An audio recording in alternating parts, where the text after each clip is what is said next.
ಎಲ್ಲರಿಗೂ ನಮಸ್ಕಾರಗಳು. ಮಾಲಿನ್ಯದ ಮೂಲಗಳನ್ನು, ಮಾಲಿನ್ಯದ ಪ್ರಕಾರಗಳನ್ನು ಕುರಿತು ನಾವು ಮುಂದುವರೆದ ಅಧ್ಯಯನವನ್ನು ಇಲ್ಲಿ ಮಾಡೋಣ. ಮಾಲಿನ್ಯದ ಪ್ರಕಾರಗಳಲ್ಲಿ ನಾವು ಈ ಮೊದಲು ಜಲಮಾಲಿನ್ಯ, ವಾಯು ಮಾಲಿನ್ಯ ಇವುಗಳನ್ನು ಕುರಿತು, ಶಬ್ದ ಮಾಲಿನ್ಯವನ್ನು ಕುರಿತು ಅಧ್ಯಯನವನ್ನು ಮಾಡಿದ್ದೀವಿ. ಇಲ್ಲಿ ಮುಖ್ಯವಾಗಿ ಈಗಿನ ನಾವು ಅಧ್ಯಯನ ಮಾಡ್ತಕ್ಕಂತಹದ್ದು ಮಣ್ಣು ಮಾಲಿನ್ಯವನ್ನು ಕುರಿತು, ಸಾಯಿಲ್ ಪೊಲ್ಯೂಷನ್ ಅಂತಕ್ಕಂತಹದ್ದು.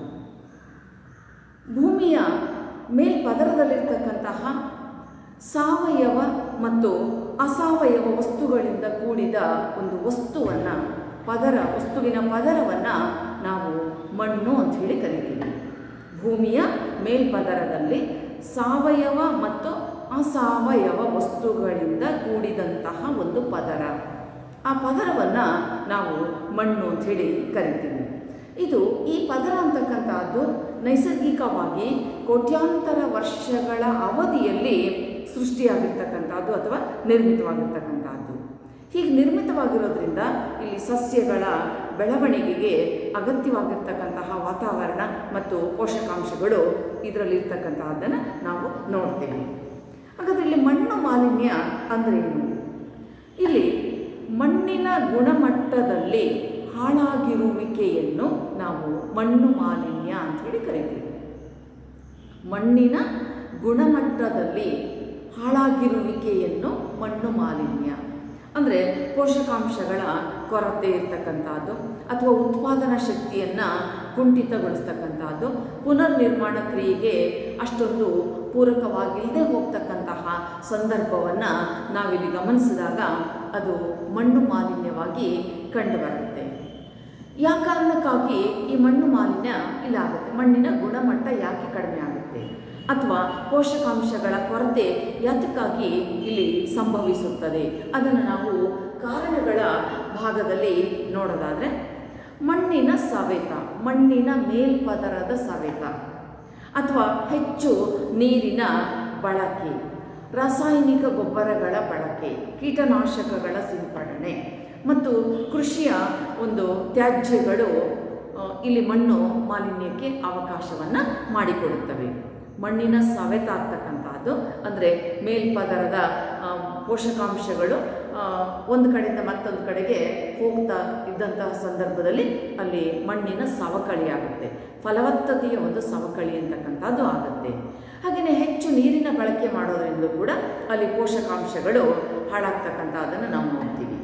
ಹೀಗಾಗಿ ಅದರ ಜೊತೆಗೆ ರಾಸಾಯನಿಕ ಗೊಬ್ಬರಗಳು, ಕೀಟನಾಶಕಗಳು ಇವೆಲ್ಲವುಗಳ ಒಂದು ಬಳಕೆ ಕೂಡ ಇಲ್ಲಿ ತೊಂದರೆಯನ್ನು ಉಂಟು ಮಾಡುತ್ತೆ. ಅದು ಮಣ್ಣಿನ ಗುಣಮಟ್ಟವನ್ನು ಹಾಳು ಮಾಡೋದಕ್ಕೆ ಕಾರಣ ಆಗುತ್ತೆ. ಹಾಗೆಯೇ ಕೃಷಿ ಭೂಮಿಯಲ್ಲಿ ರಾಸಾಯನಿಕ ಗೊಬ್ಬರಗಳನ್ನು ಹೆಚ್ಚು ಬಳಸ್ತಾ ಹೋದಂತೆ, ಕೀಟನಾಶಕಗಳನ್ನು ಹೆಚ್ಚು ಪ್ರಮಾಣದಲ್ಲಿ ಬಳಸ್ತಾ ಹೋದಂತೆ ಏನಾಗುತ್ತೆ? ಮಣ್ಣಿನ ಗುಣಮಟ್ಟ ಅಂತಕ್ಕಂಥದ್ದು ಹಾಳಾಗ್ತಾ ಹೋಗ್ತಕ್ಕಂತಹದ್ದನ್ನು ನಾವಲ್ಲಿ ನೋಡ್ತೇವೆ. ಇದರಿಂದ ಏನು ಪರಿಣಾಮಗಳು ಸಂಭವಿಸುತ್ತವೆ?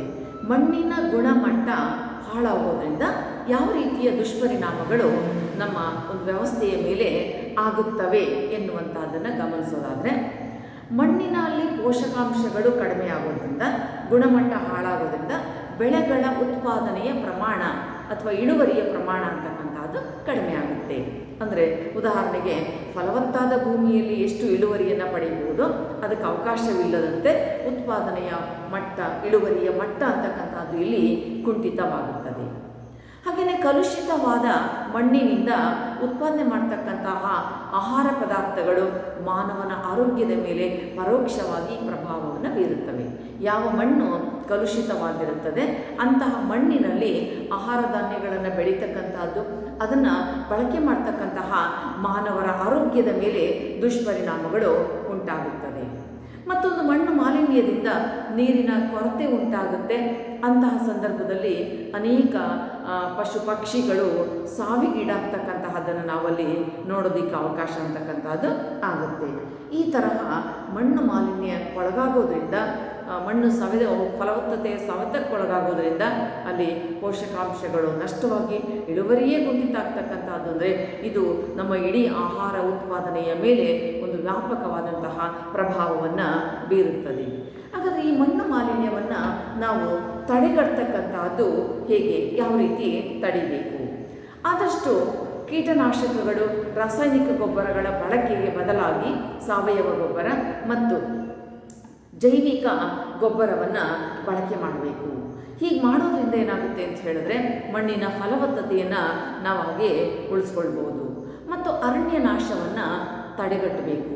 ಯಾಕೆ ಅಂತ ಹೇಳಿದ್ರೆ ಆ ಅರಣ್ಯದಿಂದ ಹೆಚ್ಚು ಮಳೆ ಬರುತ್ತೆ ಮತ್ತು ಅಲ್ಲೂ ಇರ್ತಕ್ಕಂತಹ ಗಿಡ ಮರಗಳ ಒಂದು ಎಲೆಗಳು ಇವೆಲ್ಲವುಗಳು ಆ ಮಣ್ಣಿನಲ್ಲಿ ಬೆರೆತು ಹೋದಂತೆ ಆ ಮಣ್ಣಿನ ಫಲವತ್ತತೆ ಅಂತಕ್ಕಂಥದ್ದು ಹೆಚ್ಚಾಗುತ್ತೆ. ಮತ್ತು ರಾಸಾಯನಿಕ ಗೊಬ್ಬರಗಳ ಬಳಕೆಯನ್ನು ಕಡಿಮೆ ಮಾಡಬೇಕು, ಜೈವಿಕ ಗೊಬ್ಬರಗಳನ್ನು ಹೆಚ್ಚಾಗಿ ಬಳಕೆ ಮಾಡಬೇಕು. ಹಾಗೆಯೇ DDT, ಎಂಡೋಸಲ್ಫಾನ್ ಈ ಥರದ ಕೀಟನಾಶಕಗಳನ್ನು ಬಳಸದೇ ಇರೋದಾಗಿ ನೋಡ್ಕೊಳ್ಬೇಕು, ಅಥವಾ ಆದಷ್ಟು ಅವುಗಳ ಬಳಕೆಯನ್ನು ಕಡಿಮೆ ಮಾಡಿಕೊಳ್ಬೇಕು. ಮತ್ತು ಬೆಳೆಗಳಿಗೆ ಯೋಜಿತ ಪ್ರಮಾಣದಲ್ಲಿ ನೀರನ್ನು ಬಳಕೆ ಮಾಡಬೇಕು. ಅತಿ ಹೆಚ್ಚು ನೀರನ್ನು ಕೂಡ ಇಲ್ಲಿ ಬಳಕೆ ಮಾಡಬಾರ್ದು. ಅತಿ ಹೆಚ್ಚು ನೀರಿನ ಬಳಕೆಯಿಂದ ಮಣ್ಣಿನ ಮೇಲ್ಪದರದ ಒಂದು ಸವಕಳಿ, ಸಾಯಿಲ್ ಎರೋಷನ್ ಅಂತ ಹೇಳಿ ಕರಿತೀವಿ, ಅದು ಸಂಭವಿಸುತ್ತದೆ. ಹಾಗಾಗಿ ಯೋಜಿತವಾಗಿ ನೀರನ್ನು ಬಳಕೆ ಮಾಡಬೇಕು. ಮತ್ತು ತಡೆ ಗೋಡೆಗಳನ್ನು, ಅಡ್ಡಗಟ್ಟೆಗಳನ್ನು ನಿರ್ಮಿಸೋದ್ರಿಂದ ಅಲ್ಲೇನಾಗುತ್ತೆ, ಆ ಫಲವತ್ತತೆ ಅಂತಕ್ಕಂಥದ್ದು ಮತ್ತೊಂದು ಕಡೆಗೆ ಹೋಗದಂತೆ ಆ ಭೂಮಿಯಲ್ಲಿಯೇ ಇಂಗುತ್ತದೆ. ಅದರಿಂದಾಗಿ ಕೂಡ ಮಣ್ಣಿನ ಗುಣಮಟ್ಟವನ್ನು ನಾವು ಕಾಪಾಡಿಕೊಳ್ಬೋದು. ಹೀಗಾಗಿ ಆ ಮಣ್ಣು ಅಂತಕ್ಕಂತಹದ್ದು ನಮ್ಮ ಆಹಾರ ಧಾನ್ಯಗಳನ್ನು ಬೆಳೀತಕ್ಕಂತಹ ಒಂದು ಮೂಲ ಆಗಿರೋದ್ರಿಂದ ಈ ಮಣ್ಣಿನ ಗುಣಮಟ್ಟವನ್ನು ನಾವು ಸಂರಕ್ಷಣೆ ಮಾಡ್ಕೊಳ್ಳೋದ್ರಿಂದ ಸಾಕಷ್ಟು ನಮಗೆ ಉಪಯೋಗ ಅಂತಕ್ಕಂತಹದ್ದು ಆಗುತ್ತೆ. ಹೆಚ್ಚು ಇಳುವರಿ ಬರುತ್ತೆ ಮತ್ತು ಉತ್ತಮವಾಗಿರ್ತಕ್ಕಂತಹ ಭೂಮಿಯಲ್ಲಿ ಒಳ್ಳೆಯ ಆರೋಗ್ಯಕರವಾಗಿರ್ತಕ್ಕಂತಹ ದವಸ ಧಾನ್ಯಗಳು, ಹಣ್ಣು ಹಂಪಲು, ತರಕಾರಿಗಳನ್ನು ಬೆಳೀತಕ್ಕಂಥದ್ರಿಂದ ಮಾನವನ ಆರೋಗ್ಯದ ಮೇಲೆ ಅದರಿಂದ ಒಳ್ಳೆಯ ಪರಿಣಾಮ ಅಂತಕ್ಕಂಥದ್ದು ಉಂಟಾಗುತ್ತೆ. ಹೀಗಾಗಿ ಆ ಮಣ್ಣಿನ ಗುಣಮಟ್ಟವನ್ನು ನಾವು ರಕ್ಷಿಸಿಕೊಳ್ಬೇಕು. ರಾಸಾಯನಿಕ ಗೊಬ್ಬರಗಳು, ಕೀಟನಾಶಕಗಳು ಇವುಗಳ ಬಳಕೆಯನ್ನು ಆದಷ್ಟು ನಾವು ಕಡಿಮೆ ಮಾಡುವುದರ ಮೂಲಕ ಇಲ್ಲಿ ಇದೊಂದು ಪರ್ಯಾಯವಾಗಿರ್ತಕ್ಕಂಥ ವ್ಯವಸ್ಥೆ ಅಂತೇಳಿ ನಾವು ಭಾವಿಸ್ಬೋದಾಗುತ್ತೆ. ಆ ಥರ ಮತ್ತು ನಂತರದ ವಿಷಯಕ್ಕೆ ಬಂದಾಗ ಮಾಲಿನ್ಯದ ಮೂಲಗಳು, ಸೋರ್ಸಸ್ ಆಫ್ ಪೊಲ್ಯೂಷನ್. ಮಲಿನತೆ ಉಂಟಾಗೋದಕ್ಕೆ ಅನೇಕ ವಿಭಿನ್ನವಾಗಿರ್ತಕ್ಕಂತಹ ಕಾರಣಗಳು ಇಲ್ಲಿದ್ದಾವೆ. ಬೇರೆ ಬೇರೆ ಸಂದರ್ಭಗಳು ಇಲ್ಲಿ ಕಾರಣವಾಗುತ್ತವೆ. ಅಣು ವಿಕಿರಣ ಮಾಲಿನ್ಯ, ತಾಪ ಮಾಲಿನ್ಯ, ಕ್ರಿಮಿನಾಶಕಗಳ ಮಾಲಿನ್ಯ, ಘನ ತ್ಯಾಜ್ಯ ವಸ್ತುಗಳ ಮಾಲಿನ್ಯ ಮತ್ತು ಸಾಗರ ಮಾಲಿನ್ಯ. ಈ ಎಲ್ಲ ಅಂಶಗಳಲ್ಲಿ ಮಲಿನತೆ ಅಥವಾ ಮಾಲಿನ್ಯ ಅಂತಕ್ಕಂಥದ್ದು ಹೇಗೆಲ್ಲ ಸಂಭವಿಸುತ್ತಾ ಹೋಗುತ್ತದೆ, ಇದನ್ನು ನಾವು ಮಾಲಿನ್ಯದ ಮೂಲಗಳಲ್ಲಿ ಅಧ್ಯಯನ ಮಾಡ್ತೀವಿ.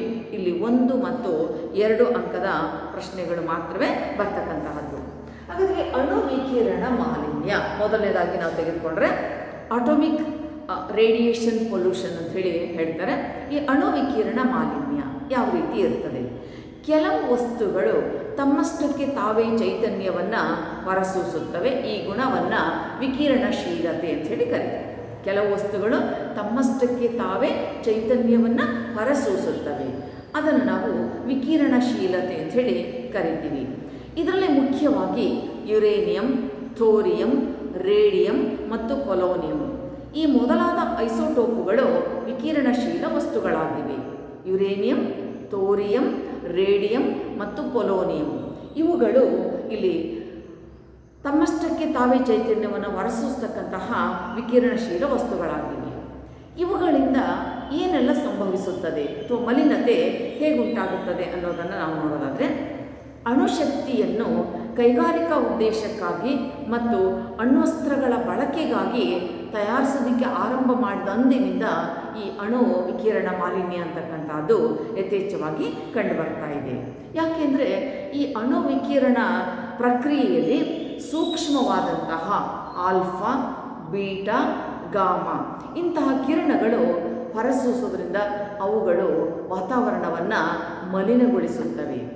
ಆಲ್ಫಾ, ಬೀಟಾ ಮತ್ತು ಗಾಮಾ ಈ ಥರದ ಒಂದು ಕಿರಣಗಳನ್ನು ಹೊರಸೂಸೋದ್ರಿಂದ ಅವುಗಳು ಅಲ್ಲಿನ ಸುತ್ತಮುತ್ತಲಿನ ವಾತಾವರಣವನ್ನು ಮಲಿನಗೊಳಿಸುತ್ತವೆ. ಈ ಥರದ ಮಲಿನತೆಯಿಂದಾಗಿ ಮಾನವನ ಮೇಲೆ ಹೇರಳವಾಗಿರ್ತಕ್ಕಂಥ ಒಂದು ಒಂದು ದುಷ್ಪರಿಣಾಮ ಆಗುತ್ತೆ. ಉದಾಹರಣೆಗೆ ಕ್ಯಾನ್ಸರ್ನಂಥ ಕಾಯಿಲೆಗಳು, ಶಾಶ್ವತವಾಗಿರ್ತಕ್ಕಂಥ ಅಂಗವೈಕಲ್ಯಗಳು, ಈ ಥರದವುಗಳು ಉಂಟಾಗ್ತಕ್ಕಂಥದ್ದನ್ನು ನಾವು ನೋಡ್ತೀವಿ.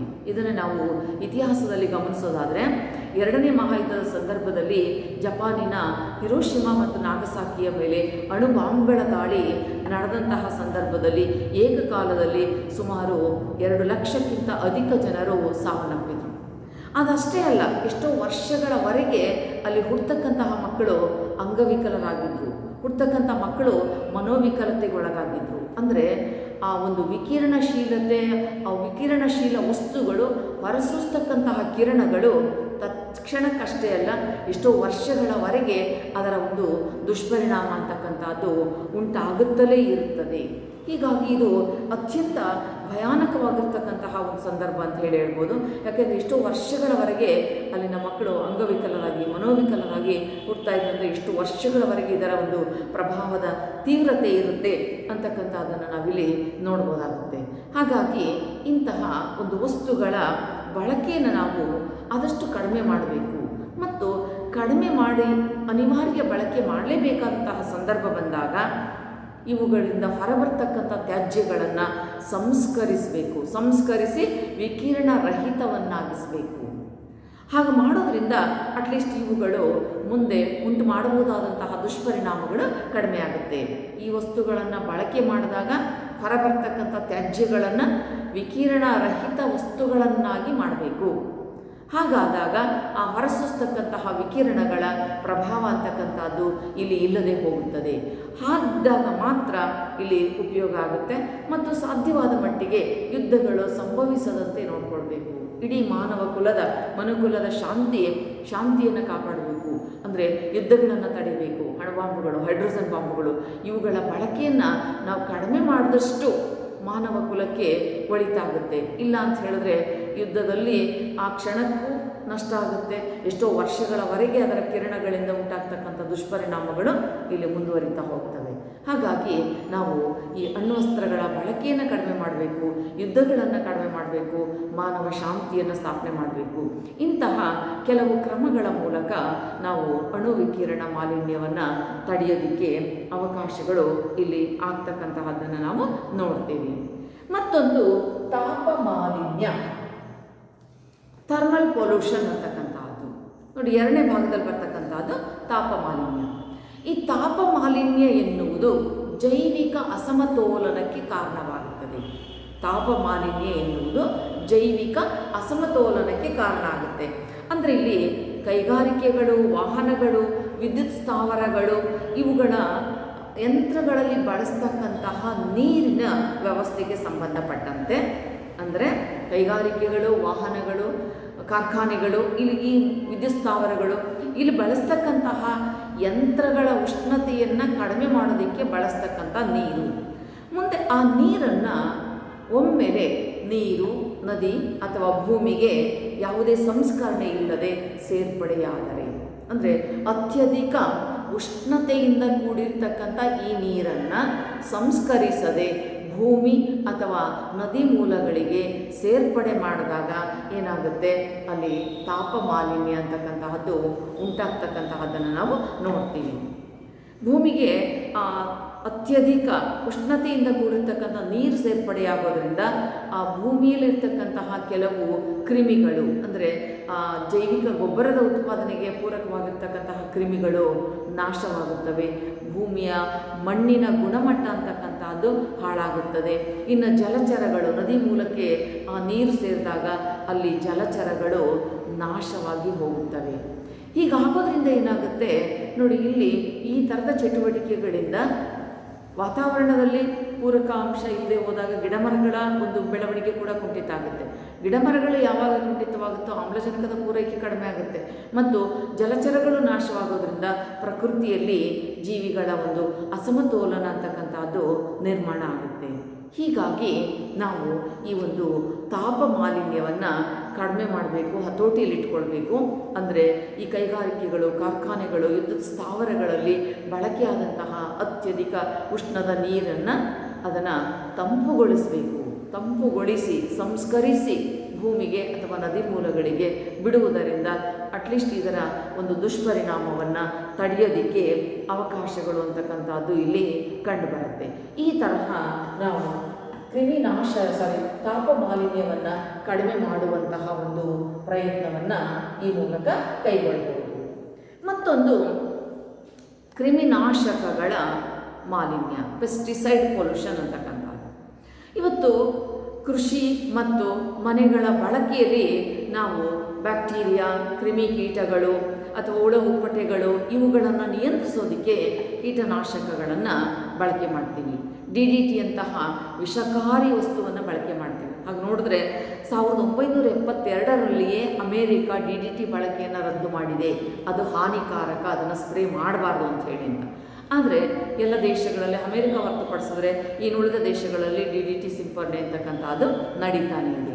ಇದರಿಂದಾಗಿ ನಾವು ಸಾಕಷ್ಟು ಹಾನಿ ಉಂಟಾಗ್ತಕ್ಕಂಥದ್ದನ್ನು ನೋಡ್ತೀವಿ. ಈಗ ನೀವು ಸಾಮಾನ್ಯವಾಗಿ ಗಮನಿಸ್ತೀರಿ, ಯಾವುದೇ ಹಣ್ಣು ತರಕಾರಿಗಳು, ದವಸ ಧಾನ್ಯಗಳು ಇವುಗಳನ್ನು ಕೀಟನಾಶಕಗಳನ್ನು ಬಳಸೋದಕ್ಕೆ ಬೆಳೆಯೋದಕ್ಕೆ ಸಾಧ್ಯನೇ ಇಲ್ಲ ಅಂತಕ್ಕಂತಹ ವಾತಾವರಣ ನಿರ್ಮಾಣ ಆಗಿದೆ. ನೀವು ಸಾಮಾನ್ಯವಾಗಿ ನೋಡ್ತೀರಿ, ಉದಾಹರಣೆಗೆ ಅವರೆಕಾಯಿನ ಬೆಳೀತಾರೆ. ಅವರೆಕಾಯಿ ಬೆಳೆಯೋದಕ್ಕೆ ಅದು ಇನ್ನು ಹೂ ಬಿಡೋದಕ್ಕೆ ಶುರುವಾಗಿದೆ ಅಂತಂದರೆ ಸಾಕು, ಅಲ್ಲಿಂದ ಕೀಟನಾಶಕಗಳ ಸಿಂಪಡಣೆ ಶುರುವಾಗುತ್ತೆ. ಕಾಯಿ ಬಿಟ್ಟು ಕಾಯಿ ಕೀಳೋ ತನಕ ಎಷ್ಟು ಔಷಧ ಅಥವಾ ಕೀಟನಾಶಕ ಅದರ ಮೇಲೆ ಕೂತ್ಕೊಳ್ಳುತ್ತೆ. ಅಥವಾ ಒಂದು ಎಲೆಕೋಸನ್ನು ಬೆಳೆಯೋದನ್ನು ನೀವು ನೋಡಿರ್ಬೋದು ಅಥವಾ ಗಮನಿಸಿರ್ಬೋದು. ಆ ಎಲೆಕೋಸಿನ ಪದರಗಳಲ್ಲಿ ಕೀಟನಾಶಕಗಳ ಶೇಖರಣೆ ಆಗುತ್ತೆ. ಅಂದರೆ ಕೀಟನಾಶಕಗಳನ್ನು ಬಳಕೆ ಮಾಡಲಿಲ್ಲ ಅಂತ ಹೇಳಿದ್ರೆ ಅವುಗಳಲ್ಲಿ ಹುಳುಗಳು ಸೇರಿಕೊಡ್ತವೆ, ಗುಣಮಟ್ಟದ ಕೋಸನ್ನು ಉತ್ಪಾದನೆ ಮಾಡೋದಕ್ಕೆ ಸಾಧ್ಯನೇ ಆಗೋದಿಲ್ಲ.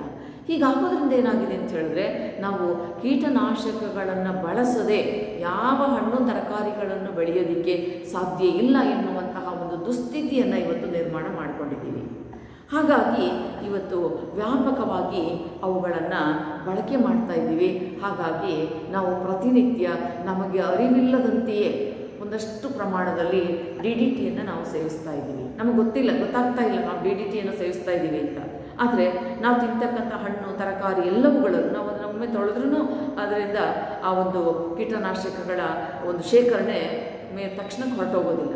ಹಾಗಾಗಿ ನಾವು ನಮಗೆ ಅರಿವಿಲ್ಲದಂತೆಯೇ ಆ ಒಂದು DDTಯನ್ನು ಅಥವಾ ಕೀಟನಾಶಕಗಳನ್ನು ನಾವು ತಿಂತಾ ಇದ್ದೀವಿ. ಇದರಿಂದ ನಮ್ಮ ಆರೋಗ್ಯ ಹಾಳಾಗುತ್ತೆ, ಶ್ವಾಸಕೋಶಗಳಿಗೆ ತೊಂದರೆ ಆಗುತ್ತೆ. ಒಟ್ಟಾರೆಯಾಗಿ ಮಾನವನ ಆರೋಗ್ಯದ ವ್ಯವಸ್ಥೆಯ ಮೇಲೆ ಇದರ ಒಂದು ದುಷ್ಪರಿಣಾಮ ಅಂತಕ್ಕಂಥದ್ದು ಆಗ್ತಾನೇ ಇದೆ. ಹಾಗಾದರೆ ಅದನ್ನು ತಡೆಯೋದಕ್ಕೆ ಈ DDTಯಂತಹ ಸಿಂಪಡಣೆಯನ್ನು ಕಡಿಮೆ ಮಾಡಬೇಕು, ಆದಷ್ಟು ಕೀಟನಾಶಕಗಳ ಬಳಕೆಯನ್ನು ಕಡಿಮೆ ಮಾಡಬೇಕು. ಆದರೆ ಇವತ್ತೇನಾಗ್ತಾ ಇದೆ, ಕೀಟನಾಶಕಗಳನ್ನು ಬಳಸದೆ ಯಾವ ಹಣ್ಣು ತರಕಾರಿಗಳನ್ನು ಬೆಳೆಯಲು ಸಾಧ್ಯವೇ ಇಲ್ಲ ಎನ್ನುವಂತಾಗಿದೆ. ಹಾಗಾಗಿ ಅದರ ಬದಲು ನಮ್ಮ ಮನೆಯ ಸುತ್ತಮುತ್ತ ಇರತಕ್ಕಂತಹ ಜಾಗಗಳಲ್ಲಿ ಕೆಲವು ಬೆಳೆಗಳನ್ನು, ಉದಾಹರಣೆಗೆ ನೀವು ಕರಿಬೇವಿನ ಗಿಡ ಹಾಕ್ಬೋದು, ನುಗ್ಗೆ ಗಿಡ ಬೆಳೆಸ್ಬೋದು. ಅಲ್ಲಿ ಕೀಟನಾಶಕಗಳನ್ನು ಬಳಸೋದು ಬೇಕಾಗಿಲ್ಲ, ಮನೆ ಬಳಕೆಗೆ. ಅಂದರೆ ಕನಿಷ್ಠ ಕೆಲವಾದರೂ ಒಂದು ಪ್ರಯತ್ನವನ್ನು ಮಾಡ್ಬೋದು, ಕೆಲವಾರು ಪ್ರಯೋಗಗಳನ್ನು ಮಾಡ್ಬೋದು. ಹೀಗೆ ಮತ್ತು ಪತ್ರಿಕೆಗಳಲ್ಲಿ ನೀವು ಓದ್ತಾ ಇರ್ತೀರಿ, ನಗರಗಳಲ್ಲಿ ಜಾಗ ಇರೋದಿಲ್ಲ, ಮೇಲೆ RCC ಭಾಗದಲ್ಲಿ ಕೆಲವು ದಪ್ಪನೆಯ ಪ್ಲಾಸ್ಟಿಕ್ ಚೀಲಗಳಲ್ಲಿ ಮಣ್ಣನ್ನು ಸಂಗ್ರಹಿಸಿ ಸಣ್ಣ ಪುಟ್ಟ ಪ್ರಮಾಣದಲ್ಲಿ ತರಕಾರಿಗಳನ್ನು ಬೆಳ್ಕೊಳ್ಳುವಂಥ ಪ್ರಯತ್ನವನ್ನು ಮಾಡ್ತಾರೆ. ಅಲ್ಲಿ ಕೀಟನಾಶಕಗಳ ಬಳಕೆ ಆಗದೆ. ಹಾಗಾಗಿ ಈ ಥರದ ಒಂದು ಪ್ರಯತ್ನದಿಂದ ಅಟ್ಲೀಸ್ಟ್ ನಾವು ಮಾಡ್ಬೋದು. ಇಲ್ಲ ಅಂತ ಹೇಳಿದ್ರೆ ಆ ಮಣ್ಣಿನ ಗುಣಮಟ್ಟವೂ ಹಾಳಾಗುತ್ತೆ, ಮಣ್ಣು ಕೂಡ ಮಲಿನತೆಗೊಳಗಾಗುತ್ತೆ ಮತ್ತು ಆ ಕೀಟನಾಶಕಗಳು ನಮ್ಮ ದೇಹವನ್ನು ಸೇರ್ಪಡೆಯಾಗುತ್ತದೆ. ಇಂತಹ ಒಂದು ರಾಸಾಯನಿಕಗಳ ಸೇರ್ಪಡೆ ಮಾನವನ ಆರೋಗ್ಯವನ್ನು ತೀವ್ರವಾಗಿ ಹಾಳು ಮಾಡ್ತಾ ಹೋಗುತ್ತೆ. ಹಾಗಾಗಿ ಆದಷ್ಟು ಕೀಟನಾಶಕಗಳ ಬಳಕೆಯನ್ನು ನಾವಿಲ್ಲಿ ಕಡಿಮೆ ಮಾಡುವುದರ ಮೂಲಕ ಇಂತಹ ಒಂದು ಮಾಲಿನ್ಯದ ಮೂಲವನ್ನು ತಡೀತಕ್ಕಂತಹ ಪ್ರಯತ್ನವನ್ನು ಮಾಡಬಹುದು. ಮತ್ತೊಂದು ಘನತ್ಯಾಜ್ಯ ವಸ್ತುಗಳ ಮಾಲಿನ್ಯ. ಇವತ್ತು ಮಾನವ ಅನೇಕ ವಸ್ತುಗಳನ್ನು ಬಳಸ್ತಕ್ಕಂತಹದ್ದು, ಮಾನವ ಬಳಸಿ ಎಸೆಯತಕ್ಕಂತಹ ಗೃಹೋಪಯೋಗಿ ವಸ್ತುಗಳಾಗಿರ್ಬೋದು ಅಥವಾ ದಿನಬಳಕೆಯ ವಸ್ತುಗಳಾಗಿರ್ಬೋದು, ಪ್ಲಾಸ್ಟಿಕ್ನಂತಹ ವಸ್ತುಗಳಾಗಿರ್ಬೋದು, ಇವೆಲ್ಲವುಗಳ ತೀವ್ರತೆ ಎಷ್ಟು ಕಂಡು ಬರ್ತಾ ಇದೆ ಅಂತ ಹೇಳಿದ್ರೆ, ಒಂದು ಅಂದಾಜನ್ನು ಇಲ್ಲಿ ಮಾಡ್ತಾರೆ.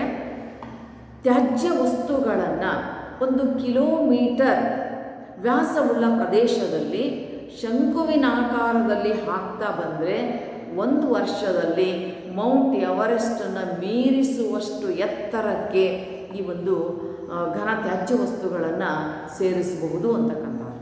ನೋಡಿ ಎಷ್ಟು ಅಪಾಯಕಾರಿ. ಒಂದು ವರ್ಷದ ಸಂದರ್ಭದಲ್ಲಿ ನಾವು ಬಳಸಿ ಎಸೀತಕ್ಕಂತಹ ವಸ್ತುಗಳನ್ನು 1 ಕಿಲೋಮೀಟರ್ ವ್ಯಾಸದ ಪ್ರದೇಶದಲ್ಲಿ ಎತ್ತರಕ್ಕೆ ಸೇರಿಸ್ತಾ ಬಂತು ಅಂದರೆ ಅಲ್ಲಿ ಎವರೆಸ್ಟ್ ಶಿಖರವನ್ನು ಮೀರಿಸಬಹುದು. ಅಂದರೆ ಯಾವ ಪ್ರಮಾಣದಲ್ಲಿ ನಾವು ಇಂತಹ ವಸ್ತುಗಳನ್ನು ಬಳಕೆ ಮಾಡ್ತಾ ಇದ್ದೀವಿ ಅಂತಕ್ಕಂಥದ್ದನ್ನು ನೆನಪಿಸ್ಕೊಂಡ್ರೆ ಆಶ್ಚರ್ಯ ಆಗುತ್ತೆ. ಆ ಮಟ್ಟದಲ್ಲಿ ತ್ಯಾಜ್ಯ ವಸ್ತುಗಳನ್ನು ಇವತ್ತು ನಾವು ಘನ ತ್ಯಾಜ್ಯ ವಸ್ತುಗಳನ್ನು ಬಳಕೆ ಮಾಡ್ತೀವಿ, ಹಾಗೆ ಎಸಿತೀವಿ. ಎಲ್ಲಂದರಲ್ಲೇ ಎಸೀತಕ್ಕಂಥದ್ದನ್ನು ನೀವು ನೋಡ್ತೀವಿ. ಸಾಮಾನ್ಯವಾಗಿ ಗಮನಿಸಿ, ಅದರಲ್ಲೂ ನಗರ ಪ್ರದೇಶಗಳಲ್ಲಿ, ರಸ್ತೆಗಳಲ್ಲಿ, ಅಕ್ಕಪಕ್ಕದ ರಸ್ತೆಗಳಲ್ಲಿ ನೀರಿನ ಬಾಟ್ಲ್ ನೀರನ್ನು ತಗೊಳ್ಳೋದು, ನೀರನ್ನು ಕುಡಿಯೋದು, ಅದು ಖಾಲಿ ಆಯಿತಾ ಅಲ್ಲಿಯೇ ಎಸೆಯುವುದು. ಯಾವ ಮುಲಾಜು ಇಲ್ಲ. ಯಾವ ವಸ್ತುಗಳು ಅಥವಾ ಒಂದು ಬಿಸ್ಕೆಟ್ ತಗೊಳ್ಳೋದು, ಬಿಸ್ಕೆಟ್ ತಿಂದು ಆ ಕವರನ್ನು ಅಲ್ಲಿಯೇ ಎಸೆಯುವುದು, ಇದಂತೂ ನಮಗೆ ನಮ್ಮೆಲ್ಲರಲ್ಲೂ ಸಾಮಾನ್ಯವಾಗಿರ್ತಕ್ಕಂತಹ ಒಂದು ಕೆಟ್ಟ ಹವ್ಯಾಸ ಎನ್ನುವಂತೆ ಕಾಣ್ತಾ ಇದೆ.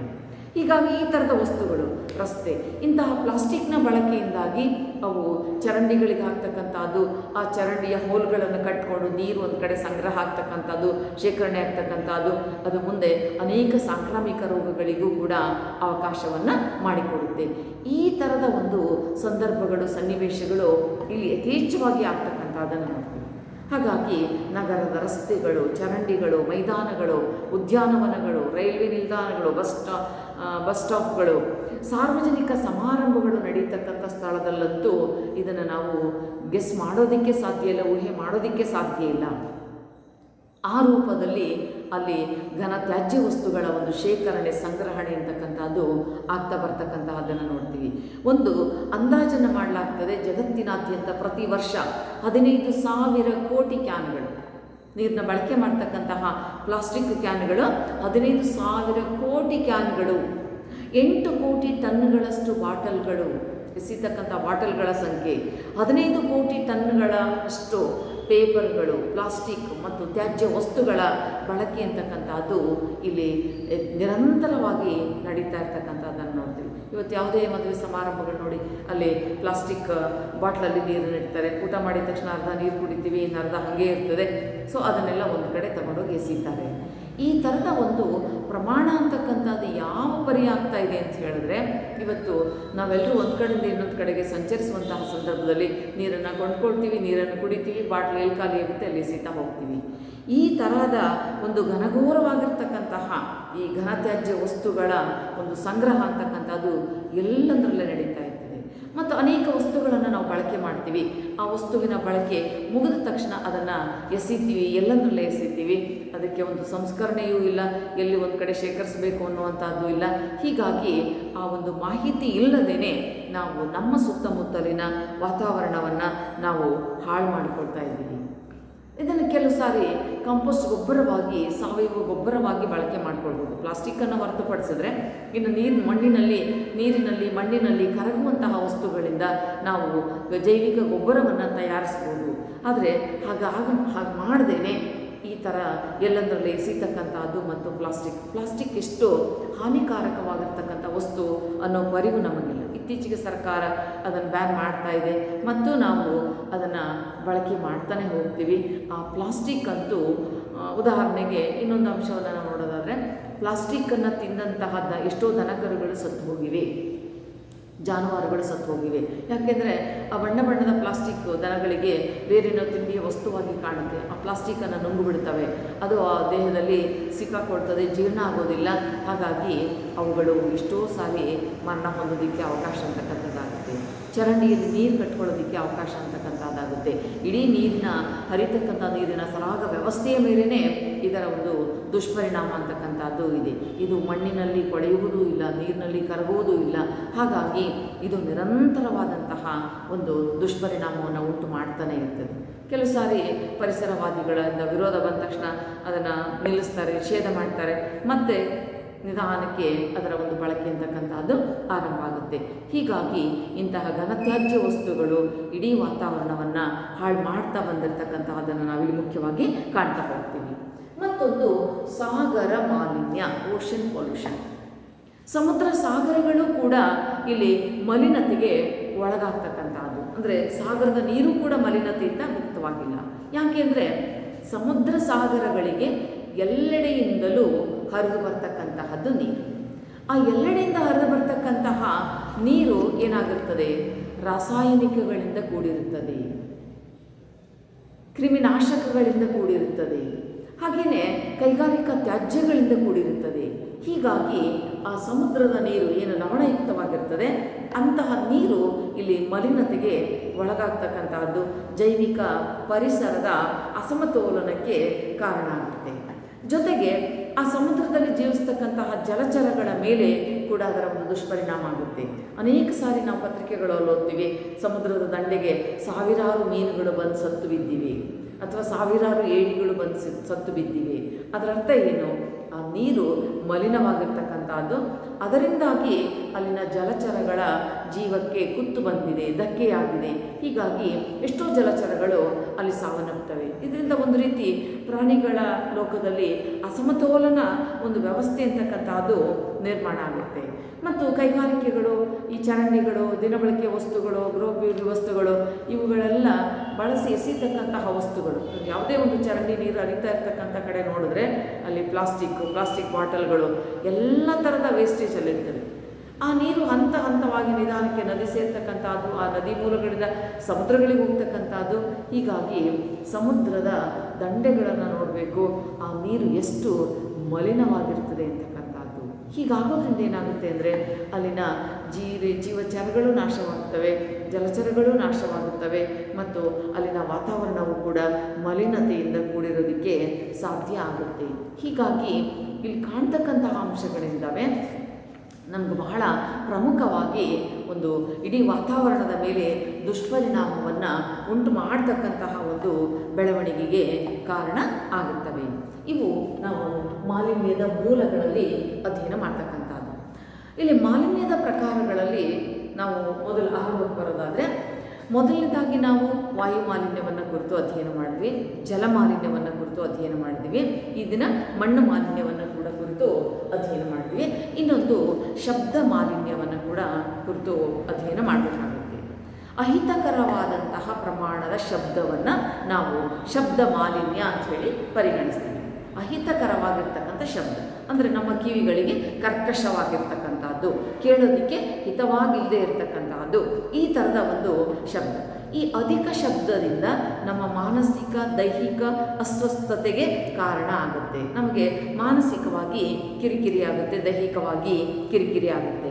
ಅದರಲ್ಲೂ ಕೆಲವು ಸಂದರ್ಭದಲ್ಲಿ ನಾವು ಎಷ್ಟು ಪ್ರಮಾಣದ ಶಬ್ದವನ್ನು ಕೇಳಿಸ್ಕೊಳ್ಬೇಕು ನೋಡಿ. ಇಲ್ಲಿ ಸಾಮಾನ್ಯವಾಗಿ ಶಬ್ದದ ತೀವ್ರತೆಯನ್ನು ನಾವು ಡೆಸಿಬಲ್ ಮೂಲದಲ್ಲಿ ಎಳಿತೀವಿ. ಆ ಡೆಸಿಬಲ್ ಮೂಲದಲ್ಲಿ ಅಳೆಯುವಾಗ 65 ಡೆಸಿಬಲ್ ಶಬ್ದದ ತೀವ್ರತೆ ಇದ್ದರೆ ಅದು ಸಾಧಾರಣ, ನಾವು ಕೇಳಿಸ್ಕೊಳ್ಬೋದು ಅಂತ. 80 ಡೆಸಿಬಲ್ಗಾಗಲೇ ತಲುಪಿದರೆ ಸ್ವಲ್ಪ ಕಿರಿಕಿರಿ ಉಂಟಾಗುತ್ತೆ. 88 ಡೆಸಿಬಲ್ ಆದರೆ ಅದನ್ನು ಹೆಚ್ಚು ಕಾಲ ಕೇಳಿದರೆ ಮಾನವನಿಗೆ ಕಿವುಡುತನ ಬರುತ್ತೆ. 110 ಡೆಸಿಬಲ್ ಆದರೆ ಅದು ಸಹಿಸಲು ಅಸಾಧ್ಯವಾಗುತ್ತದೆ. ಹಾಗೆಯೇ 135 ಡೆಸಿಬಲ್ಗೆ ಅದು ತಲುಪಿದರೆ ಅದರಿಂದ ನೋವು ಉಂಟಾಗುತ್ತದೆ. ಹೀಗೆ ಆ ಶಬ್ದ ಮಾಲಿನ್ಯದ ಆ ಡೆಸಿಬಲ್ಗೆ ಅನುಗುಣವಾಗಿ ಅದರ ತೀವ್ರತೆ ಹೆಚ್ಚಾಗುತ್ತಾ ಹೋದಂತೆ ಮಾನವನ ಮೇಲೆ ಒಂದು ದುಷ್ಪರಿಣಾಮ ಅಂತಕ್ಕಂಥದ್ದು ಉಂಟಾಗುತ್ತೆ. ಅದರಲ್ಲೂ ನಾಗರಿಕತೆ, ಆಧುನಿಕ ವಾಹನಗಳು, ಇವೆಲ್ಲವುಗಳ ಒಂದು ಬಳಕೆಯಿಂದಾಗಿ ಇವತ್ತು ವಾಹನ ದಟ್ಟಣೆ, ಧ್ವನಿವರ್ಧಕಗಳು, ಜನರೇಟರ್ಗಳ ಬಳಕೆ ಮತ್ತು ಮನೆಗಳಲ್ಲಿ ಬಳಸ್ತಕ್ಕಂತಹ ಯಂತ್ರೋಪಕರಣಗಳು, ಪಟಾಕಿಗಳನ್ನು ಸಿಡಿಸ್ತಕ್ಕಂಥದ್ದು, ಇವೆಲ್ಲವೂ ಕೂಡ ಶಬ್ದ ಮಾಲಿನ್ಯಕ್ಕೆ ಬಹಳಷ್ಟು ಕಾರಣ ಆಗುತ್ತವೆ. ಇದರಿಂದ ಏನೆಲ್ಲ ಪರಿಣಾಮ ಆಗುತ್ತೆ ನೋಡಿ. ನಾವು 120ರಿಂದ 150 ಡೆಸಿಬಲ್ ಆ ವ್ಯಾಪ್ತಿಯಲ್ಲಿ ಕೇಳಿದ್ರೆ ಮಾನವನಿಗೆ ಕಿವುಡುತನ ಬರುತ್ತದೆ. ಇದರಿಂದ ದೈಹಿಕ ನಿಯಂತ್ರಣ ತಪ್ಪುತ್ತೆ, ವಾಂತಿಯಾಗ್ತಕ್ಕಂಥದ್ದು, ಮಾನಸಿಕ ಅಸಮತೋಲನಕ್ಕೆ ಕಾರಣ ಆಗ್ತಕ್ಕಂಥದ್ದಾಗುತ್ತೆ. ಮತ್ತು ಸದಾಕಾಲ ಕಿರಿಕಿರಿನುಂಟು ಮಾಡ್ತಕ್ಕಂಥ ಶಬ್ದ ಇದ್ದರೆ ಅದು ನಮ್ಮ ಏಕಾಗ್ರತೆಯನ್ನು ಹಾಳು ಮಾಡುತ್ತದೆ ಮತ್ತು ಒಂದು ರೀತಿ ನಮಗೆ ಯಾವಾಗಲೂ ಕಿರಿಕಿರಿ ಉಂಟು ಮಾಡ್ತಕ್ಕಂತಹ ಭಾವನೆ ಉಂಟಾಗುತ್ತದೆ. ಎಷ್ಟೋ ಸಾರಿ ಅತ್ಯಧಿಕ ಶಬ್ದವನ್ನು ಕೇಳೋದ್ರಿಂದ ಹೃದಯದ ಬಡಿತ ಅಂತಕ್ಕಂಥದ್ದು ಹೆಚ್ಚಾಗುತ್ತೆ, ನಮ್ಮ ಮಾನಸಿಕ ಏಕಾಗ್ರತೆಗೆ ಧಕ್ಕೆಯಾಗುತ್ತೆ. ಆದ್ದರಿಂದ ನಾವು ಈ ಶಬ್ದ ಮಾಲಿನ್ಯದ ತೀವ್ರತೆಯನ್ನು ಕಡಿಮೆ ಮಾಡಬೇಕು, ಆ ಡೆಸಿಬಲ್ನ ತೀವ್ರತೆಯನ್ನು ಕಡಿಮೆ ಮಾಡಬೇಕು. ಹೇಗೆ ಮಾಡಬಹುದು? ಕೈಗಾರಿಕೆಗಳಲ್ಲಿ ಯಂತ್ರೋಪಕರಣಗಳು ಕಾರ್ಖಾನೆಗಳಲ್ಲಿ ಯಂತ್ರೋಪಕರಣಗಳನ್ನು ಬಳಕೆ ಮಾಡಿಕೊಳ್ಳುವಾಗ ನಿರೋಧಕ ಹೊದಿಕೆಗಳನ್ನು ಬಳಕೆ ಮಾಡಬೇಕು. ನಿರೋಧಕ ಹೊದಿಕೆಗಳು ಅಂದರೆ ಶಬ್ದ ನಿರೋಧಕಗಳನ್ನು ಅಳವಡಿಸ್ಕೊಳ್ಬೇಕು. ಅಧಿಕ ಮಟ್ಟದ ಕೈಗಾರಿಕೆಗಳು ಕಾರ್ಖಾನೆಗಳು ಇರುವಂಥ ಕಡೆಗಳಲ್ಲಿ ಅತ್ಯಂತ ಎತ್ತರದ ಗೋಡೆಗಳನ್ನು ನಿರ್ಮಿಸಬೇಕು. ಹಾಗಾಗಿ ಶಬ್ದ ಆಚೆ ಬರ್ತಕ್ಕಂತಹ ಒಂದು ಪ್ರಮಾಣ ಅಂತಕ್ಕಂಥದ್ದು ಕಡಿಮೆ ಆಗುತ್ತೆ. ಮತ್ತು ರಸ್ತೆಯ ಇಕ್ಕೆಲಗಳಲ್ಲಿ ಶಬ್ದವನ್ನು ಹೀರ್ಕೊಳ್ತಕ್ಕಂತಹ ಸಸ್ಯಗಳನ್ನು ಬೆಳೆಸಬೇಕು. ಅಂದರೆ ವಾಹನಗಳು ಹೊರಹಾಕ್ತಕ್ಕಂಥ ಶಬ್ದ, ಆ ಶಬ್ದವನ್ನು ಹೀರ್ಕೊಳ್ತಕ್ಕಂತಹ ಗುಣ ಕೆಲವು ಸಸ್ಯಗಳಿಗಿದೆ. ಅಂತಹ ಸಸ್ಯಗಳನ್ನು ಯಥೇಚ್ಛವಾಗಿ ಬಳಸಬೇಕು. ಮತ್ತು ಆಸ್ಪತ್ರೆಗಳು, ಗ್ರಂಥಾಲಯಗಳು, ಶಾಲೆಗಳು ಇರುವಂತಹ ಕಡೆಗಳಲ್ಲಿ ನಾವಲ್ಲಿ ನಿಶ್ಶಬ್ದ ವಲಯವನ್ನಾಗಿಸಬೇಕು. ಅಂದರೆ ಅನೇಕ ಸಾರಿ ನೀವು ನೋಡಿರ್ಬೋದು, ಆಸ್ಪತ್ರೆ ಇರುವಂತಹ ಪ್ರದೇಶದಲ್ಲಿ ಒಂದು ನಿಶ್ಶಬ್ದ ವಲಯ ಅಂಥೇಳಿ ಒಂದು ಚಿತ್ರವನ್ನು ಹಾಕಿರ್ತಾರೆ. ಅಂದರೆ ಇಲ್ಲಿ ಶಬ್ದ ಮಾಡಬೇಡಿ, ರೋಗಿಗಳಿಗೆ ತೊಂದರೆ ಆಗುತ್ತೆ ಆ ಥರದ್ದು. ಅಥವಾ ಶಾಲಾ ಕಾಲೇಜುಗಳಿಗೆ ಅಲ್ಲಿ ಪಾಠ ಪ್ರವಚನಗಳಿಗೆ ತೊಂದರೆ ಆಗುತ್ತೆ, ಹಾಗಾಗಿ ಸೈಲೆನ್ಸ್ ಝೋನ್ ಅಂತ ಹೇಳಿ ಕರೀತಾರೆ.